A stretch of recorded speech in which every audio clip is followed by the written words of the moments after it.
Énergie renouvelable, des investissements en dessous des besoins. Encore 85% des familles malgaches vivent en milieu rural et n'ont pas accès à l'électricité.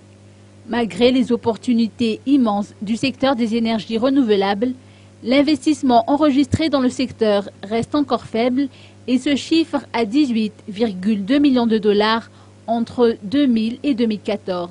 Des financements bien au-dessous des besoins et qui pourraient largement s'améliorer avec la prise de conscience croissante du secteur bancaire et financier malgache, jusqu'ici encore peu informé des opportunités et peu enclin à financer les opérateurs du secteur. L'ONG GRET a organisé un atelier débat aujourd'hui sous le haut patronage du ministre de l'Énergie et des Hydrocarbures dans le cadre du projet Rivière. Écoutons les précisions du représentant du GRET à Madagascar. Cet atelier a pour objectif de mieux faire connaître le secteur de l'électrification aux partenaires financiers, donc aux banques de la place de Madagascar, de la place Antoine-Arivo, pour pouvoir leur permettre de financer ensuite des futurs opérateurs qui vont investir dans l'électrification rurale. Aujourd'hui, l'électrification rurale se fera avec des investissements privés.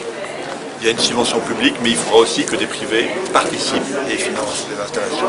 Et ces privés auront besoin de crédit.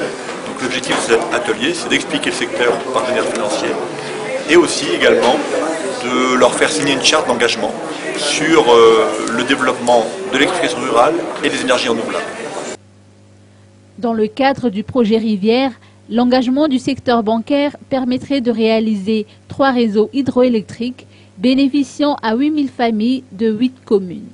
Nous sommes un projet donc, financé par l'Union européenne sous la tutelle du ministère de l'Énergie. Donc nous sommes là pour collaborer et participer à la politique nationale. Donc apporter des solutions techniques, organisationnelles sur comment pouvoir électrifier Madagascar. Quelles sont les modalités possibles, comment aider les partenaires techniques, comment renforcer le secteur. C'est un peu le rôle d'une ONG comme le GRET de faire ce travail-là, avec l'appui des bailleurs de fonds comme l'AFD et l'Union européenne.